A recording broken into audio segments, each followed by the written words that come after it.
welcome back to another episode of Wrestling Wednesdays. Now, my guest this week has a very unique background with wrestling, multiple characters, and it'd be great to delve into that. He's not only a wrestler, but he's an actor, and he's a lucha. Some might call him the Playboy, some might call him the God, some might call him the Party Boy. I'm going to call him the ice bath taker. That's what I'm going to call him after telling social media recently.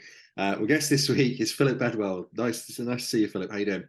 Nice to see you too. I think that I literally was doing an ice bath one day and I just started thinking about things and I thought I'm going to do an Instagram about this. And it's got to a point now where I was at a stunt training event the other week and someone went, "Oi, ice bloke." And I was like, oh, that's going to be me now. So I can take it. I'm very good. Thank you. Not so chilly as I am normally in the mornings. Well, there you go. So you've got a very, like I mentioned, a very unique background with everything. But yeah, the ice bath is taking over. That is literally your life now. You are going to be expected to do meet and greets with an ice bath, sign ice cubes, and all the rest of it. That's your life going forward. How are you keeping? You doing well? Yeah, I'm doing really, really well. Actually, it's quite strange. Just before we started the phone call up now, I was just going to mention that I was getting hailstones falling out of the sky. As technically, that's lumps of ice. So maybe the ice was coming to meet me. But no, I'm doing really well. Thank you. It's a lovely day and yeah, having a good one. Thanks. Yeah, the universe is bringing it to you. You've attracted it. Well, obviously, we met recently when you were wrestling at Fight Factory up in Gainsborough. Great to see you there, and obviously see you in action. What was it like coming up this way and working for the guys at Fight Factory? Well, actually, I live in Lincoln now. As you can probably guess from the subtle, well, just outside of Lincoln, a place called Woodall Spa, you can probably get from the subtle accent that I grew up in East London. So I grew up in Walthamstow, then Chingford, moved to Margate for a short amount of time, and now I just live just outside of Lincoln. Gainsborough was fantastic, as much as I always say the character doesn't like Gainsborough, doesn't indeed like anyone in Lincoln at all. Actually, myself, I love living around here, and the people were brilliant. They were really enthusiastic.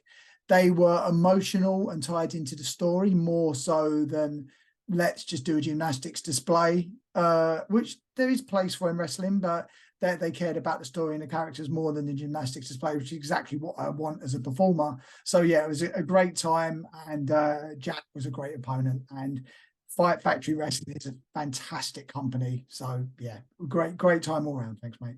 Cool. Well, I didn't realize you're up this way. I'm in Lincoln now as well myself, so it's good to have you up this way. So it'd be great to hopefully see you at more events. It's lovely to be here. I want to obviously delve into a bit of your acting as well as the wrestling, because I think they all connect so well, and it must be quite interesting how you approach it from a mindset point of view, because you are a trained performer who's obviously very athletic and knows how to tell a story. So I'm quite intrigued to delve into that in a short while. But I want to start with Lucha Britannia, the comeback recently with a very uniquely arranged Domino's Pizza sponsored event. What was it like getting the band back together and kicking off again in Bethnal Green area? I've got to be honest with you, Martin, how they didn't use the tagline of Pizza of the Action, I was very depressed and indeed disgusted. No, it was a hell of a lot of fun. Me and Gary are best friends. We've known each other for too many years, and I probably can remember now. But we've always stayed in contact even after Lucha went quiet for a while. It's always been a fantastic place to explore. When we talk about wrestling, or when I talk about wrestling, I always have those rose tinted glass view of the whole Mid-South, the late 80s, before wrestling fans got really smart to the business and they just cared. I remember when Lucha first started, it wasn't that people were being lazy, but even a lockup got a massive reaction. Everybody cared about everything. So you could go out there and really tell an amazing story. And it was some of the most fun times of my life. So getting a chance to come back into Lucha Britannia again and being the evil Bradford W. Bush again, it was absolutely amazing, fantastic. And as usual, Lucha always do something a little bit different. Lucha Britannia, they're very good at making the events unique, getting a different sort of crowd, a real sort of like grungy vibe to it, if that's still a word, and just setting it in Shoreditch as well. It was just a lovely amalgamation of different views and different sort of styles, and yeah, it was a wonderful night. Really enjoyed it. Yeah, I mean, it does that incredible thing, doesn't it? Where you don't have to be a wrestling fan or encourage you to become a wrestling fan by attending. It's like almost like its own night out, and I Mm. think that's why it got so many positive reviews. Obviously, throughout its time, I know magazines like Time Out and things like that are always very complimentary of them. And I do remember going myself, obviously back in the days when I was living in East London to attend. So, but you obviously played. You mentioned to me earlier you played different characters throughout. What's that? Does that sort of feel more like a theatre performance to you then, where you're sort of backstage changing to a different character and then coming out again, compared to how you normally would wrestle? Oh, now we're going to go all weird and esoterical and talk about method and stuff. That headlock meant something to I me, would say right? I've got a question. I've got a question for you in a minute, but Okay. I would. So I think in acting and also in my performance art and also in even this what I'm doing now and in wrestling, we all have many different masks, many different types of character, depending on who we are talking to or what we're portraying. Ultimately, it's good if, especially if we're dealing with authentic emotions, that the mask isn't too different. Yeah. That doesn't mean that I am not the leader. Or I am not. I've got to get the pause in the right place. I am not the leader of a religious cult, nor am I Bradford W. Bush trying to kill Lucha or make Lucha great again. But there are aspects of those evil characters where I can see a justification, and that helps me get into those characters. So for me, all performance, all human interaction, all emotional resonance is all the same. It just depends what medium it's being recorded on. Even if we're talking, so I told you I was going to go super off on one here. Even if we're talking about an audience, if me and you are having a conversation, it's an audience of one-on-one. Mhm. We're giving and receiving ideas. We're giving and sending out emotions that hopefully will find interesting to each other or explore curiosities. If it's a bigger audience, if it's an audience of a crowd watching a cinema, that's a recorded human emotion, but it still should resonate with people in that audience. It all depends on what the viewer is and what the art is, really. Okay, that's cool. That's a really nice deep answer. I like it. It's good. I like it. And was there a particular character of yours that you embraced the most? Like you enjoy? That's a really good question. I loved, right, there's a big thing since my comeback because wrestlers never really retire. I've always been very big. I've always been very, like, my biggest fear after coming out of the tag team of the New Breed, which is what I started up with for like 27 years with my best friend and my original tag partner, Paul Dew. The New Breed, we were super, for most of our run, super baby faces, like super completely, nothing, pure baby faces, kick ass. Then I slowly turned bad guy. And I always found that I could get you to hate me in 10 seconds, human nature. But to get you to love me, it takes a lot more courage and a lot more vulnerability, which I realized in front of an audience, especially in a wrestling way, I always had a lot of trouble showing vulnerability. Acting, fine. Performance art, fine. Podcasts, fine. I can reveal my real vulnerabilities. But being a wrestler, it was very hard. Come on, cheer for me, cheer for me. It felt like I was almost begging. So when I came back, I set myself that challenge that I wanted to have that honesty with the audience and go, right, I'm going to get my ass kicked and I want you to care. I'm going to be really honest and really put myself out here. And I hope if I show vulnerability, you actually care. If you don't, fair enough. I'm crushed.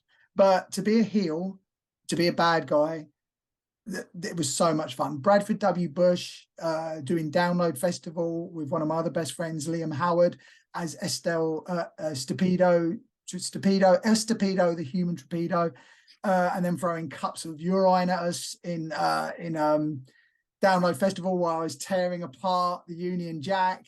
That was good. As Philip Bateman, the God, the prophet, actually cutting promos about a magician doing magic tricks with long hair and a beard and just really decrying all religion in a church, in basically something that was used in a church on a Sunday, and getting non-planted members of the audience to stand up when I told them to stand.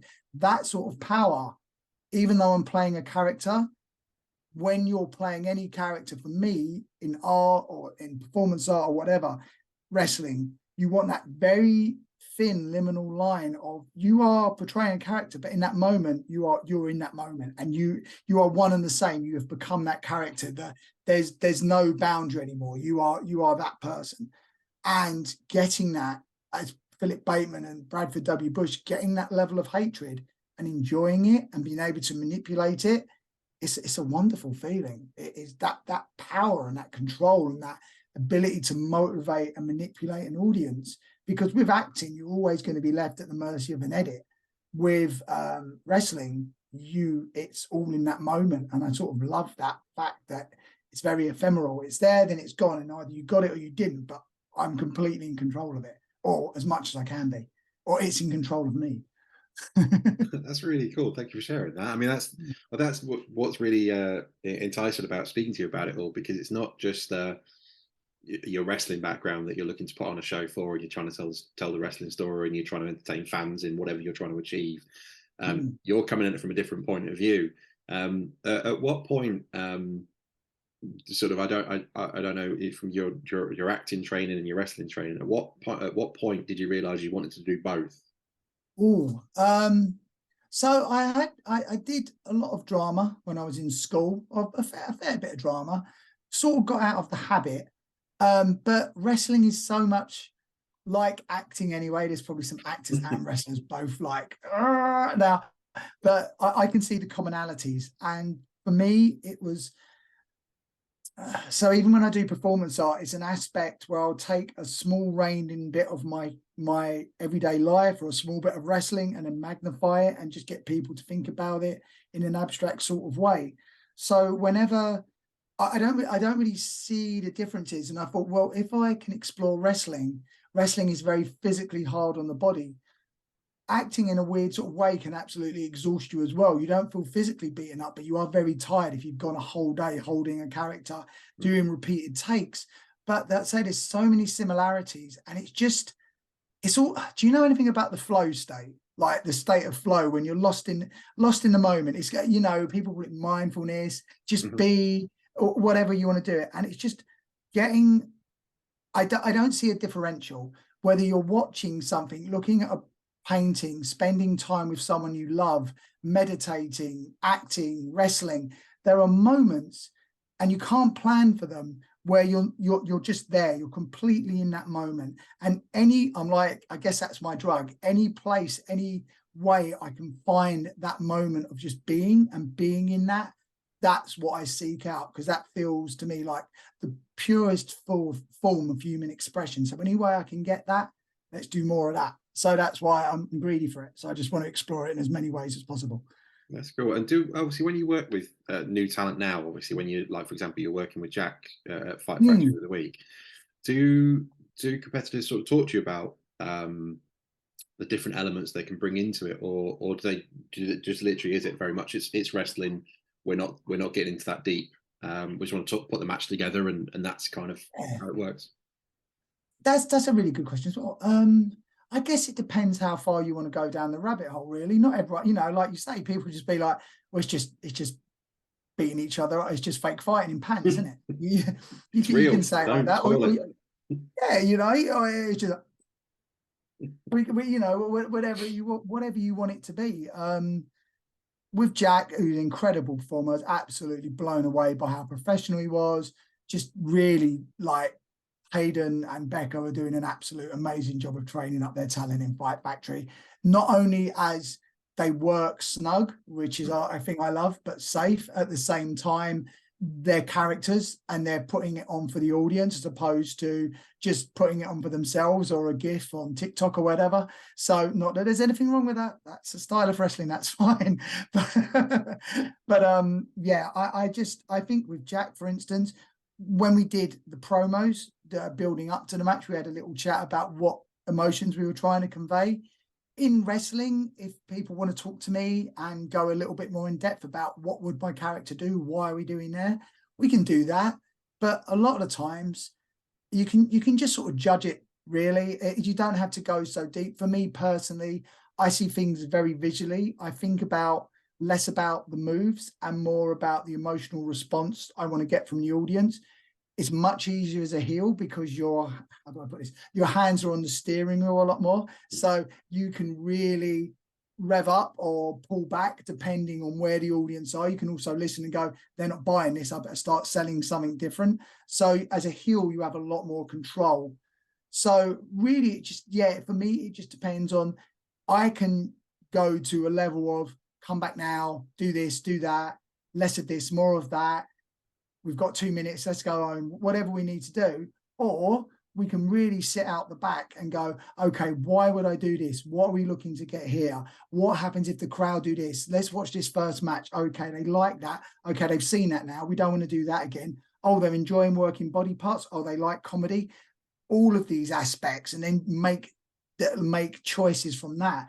But like I say, it all depends on my opponent, and all depends on really what I feel the audience and how much they're into it as well. There are some times where you can be out there and they're just not buying anything, and it's like, well, we'll just do what we got to do and get through it then.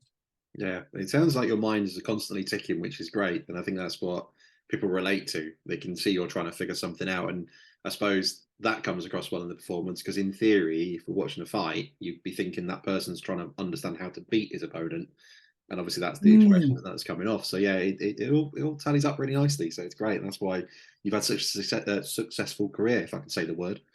I think, there's nothing wrong with practicing moves. There's nothing wrong with practicing sequences.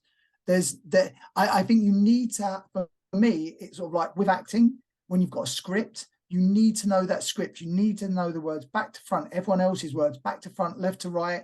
So that's become your muscle memory. And then in the moment, the other actor or actors might throw a curveball at you and say a line slightly differently, or do something in a different way that elicits a different emotion from you. You automatically know what the next line you're going to say is, but you interpret it slightly differently from what they've done.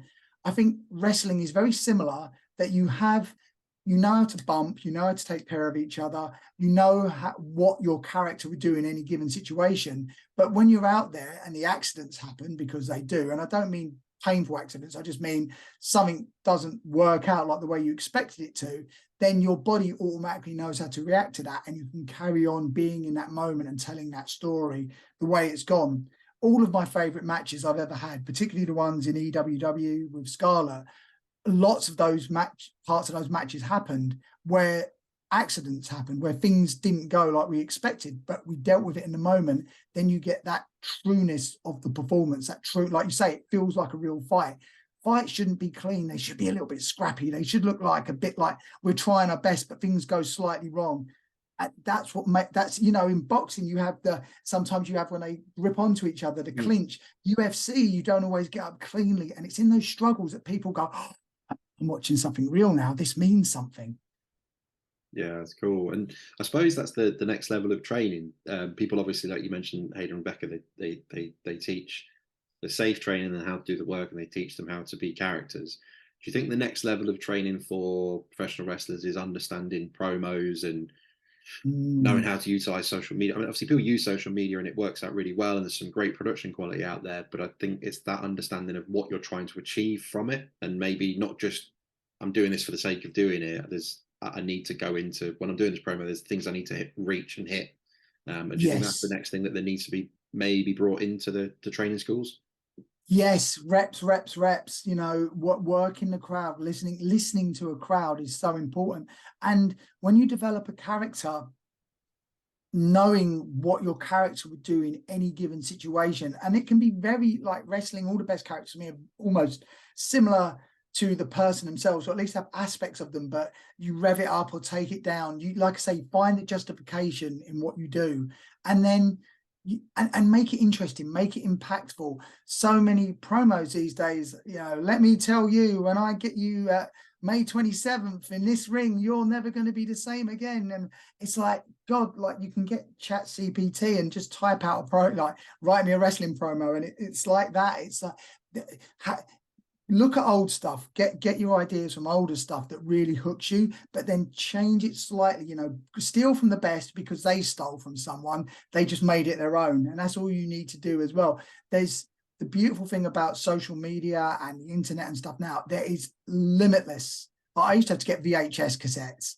and just, 4 weeks to arrive from Japan. I'm like, oh, Japanese wrestling, and not very good for promos, but great for wrestling. But then you'd watch it, you'd understand it, and you'd go, okay, this is good, but I don't want to copy that exactly. How do I make this my own? And that's it.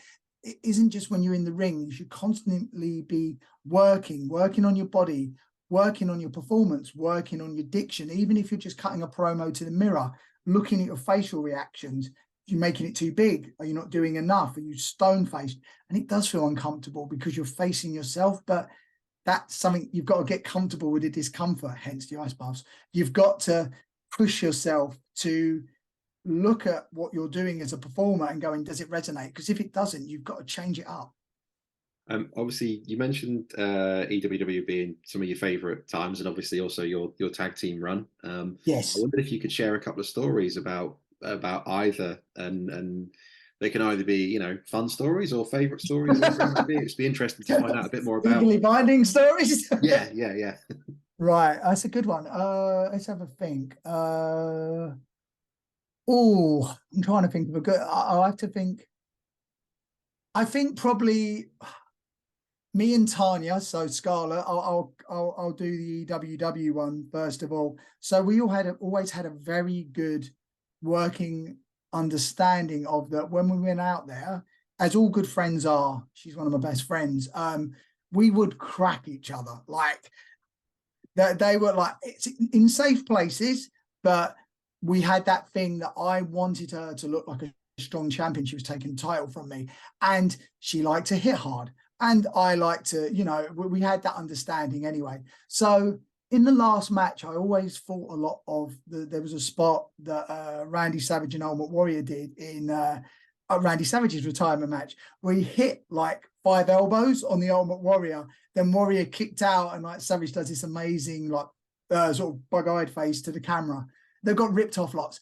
And I just was thinking, well, it's my last match, and I said to Tanya, I said, I just said, I'm going to slam you. I'm going to hit a lot of elbows on you. That was it. That's what we said backstage. And I've done the first elbow, done the second elbow, done the third elbow, gone for the fourth one. And for whatever reason, that the fourth one was a bad one. Like, it was hard. Like, I just crushed her a little bit. I heard all the air crush out of her, and she and tried to roll out of the way. And this is one of those wrestling moments where you're like I say, you're in the moment. And I was like, I just like, what do I do? I thought, well, it's my retirement match. I pulled her back into position and hit the next one. So sort of funny for me, not so much for her, but she got me back quite shortly later on. And that is my favorite match of all time. There was so much intensity and emotion there. It was just absolutely incredible. Me and Paul, oh my God. Paul dislocating his finger on the way to a wrestling show, just messing around with his finger, sitting beside me and managing to dislocate his finger. That was amazing. Paul coming out, I actually coming out of an amazing comment on a roundabout, and I said, take the next left. You're on a roundabout. That's just like ridiculous. You can't live to. So yeah, we had some crazy times. What other things with me and Paul?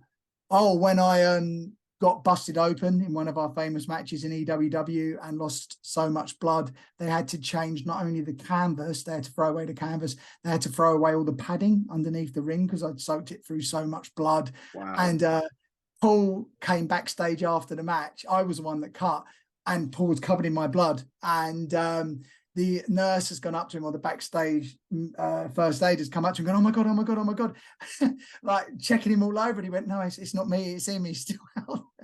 So yeah, but just all I can say about Paul, you've put me on the spot a little bit. He's going to kick me for not remembering probably one of the funniest stories, but just with Paul, rather than putting it on one story, I would just say this was at a time before, like, we had MapQuest and like the old sat navs, and just having the best times of just long road trips and in a car with my best friend, listening to music, listening to burnt CDs, just having laughs there and back. And for me, even more than the wrestling, the 3, 4, 5 hour trips, there and back from shows were just the funnest times. There isn't one particular moment that stands out, but they're in a weird sort of times with the things where you think you're getting bored. They're the times I miss the most, just those long car journeys, just talking about wrestling, talking about everything and just laughing so much. Yeah, that's incredible. Thank you for sharing all those. And I think that's what's fascinating. It's you're in the trenches together, and it's those moments, and that's what gets you through when, no matter what the difficulty in a job is. That's what it's being around people you care about, and that puts you through that next level. Obviously, wrestling the other week. What's your plans now? Are you looking to any companies in particular? Are you thinking, is there anyone out there you would love to step in the ring with?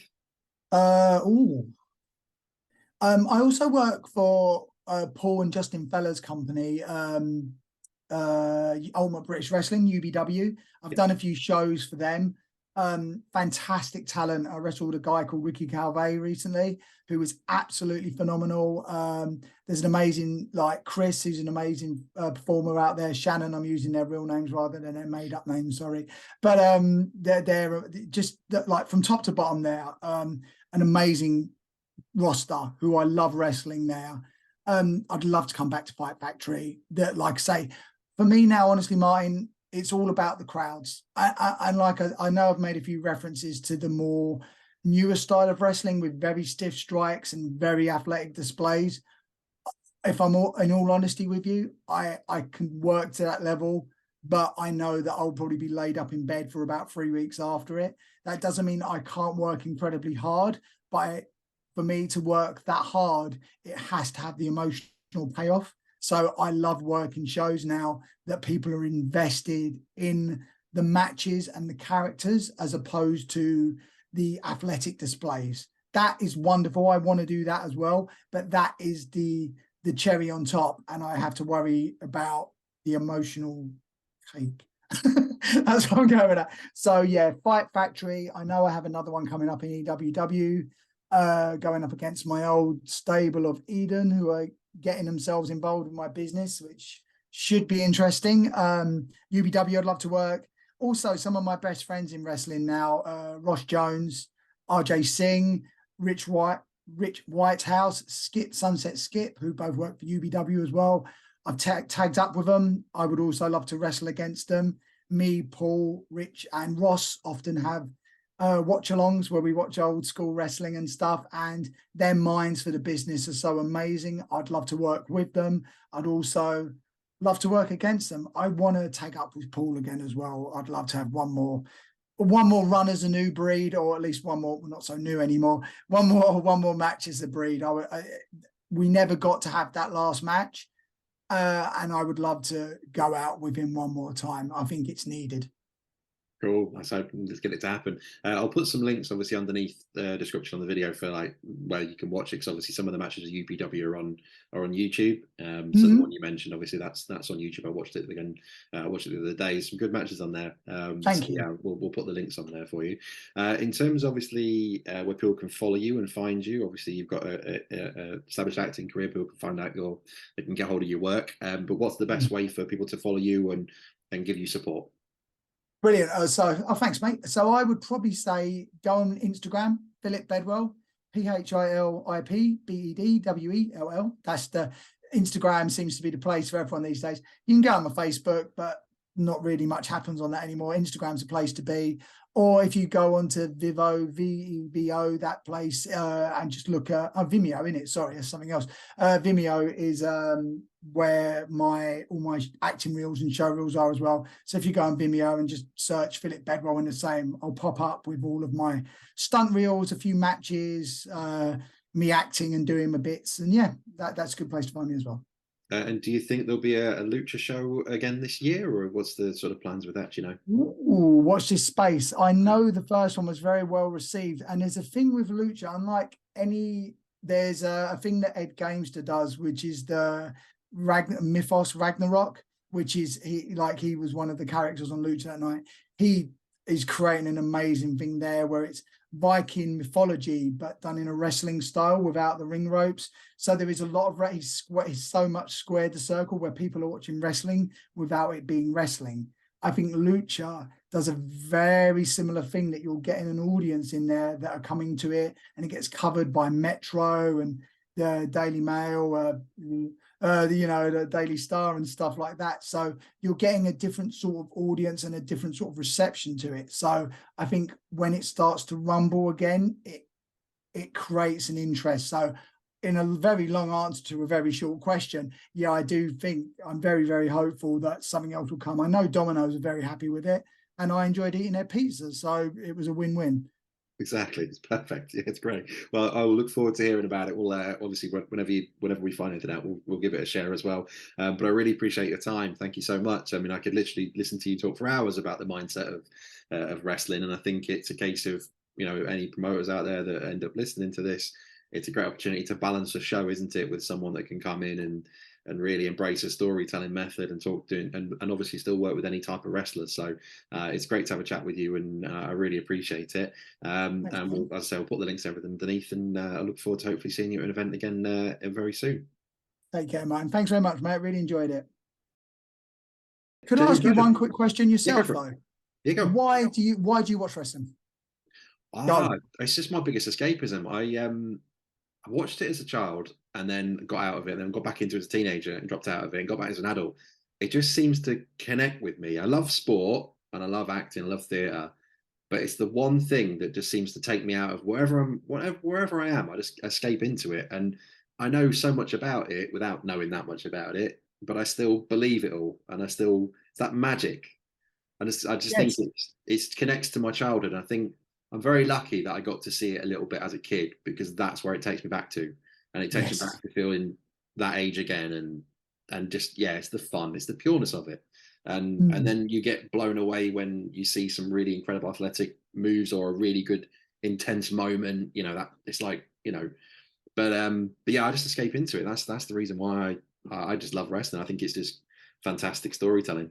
Just you just don't have to care. You can just be yourself, and it's the most welcoming industry, I think, as well. When I first started trying to do the documentary work, wrestling just felt the most easy to open the doors to me, and it didn't care who I was, where I was from, what I like, what I don't like. It was like, if you're genuinely honest and love what we're trying to do, and you're not trying to take the mick, we'll give you access and we'll give you time. And so it means the world to me to get to talk to guys like yourself and just find out how it works. But yeah, that's why it's pure escapism for me. And I can't really. It's a very, very good question. I can't really think of a really nice one-worded answer for it, but no, there shouldn't be. That's kind of, it's just magic to me. It's even when I watch football now and I go to live games, you get into it, but it's too serious. Yes.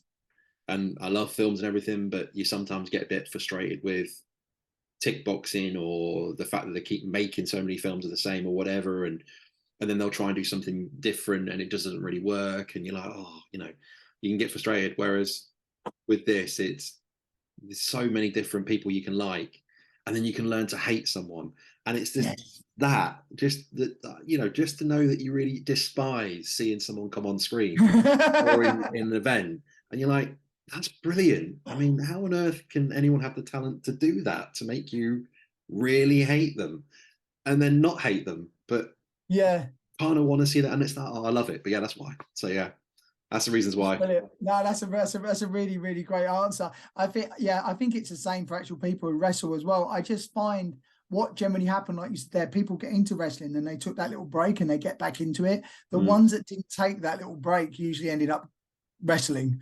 It's just the thing. You just go that next step and go, I should give it a go. And then, then you end up 27 years later going, what happened there then?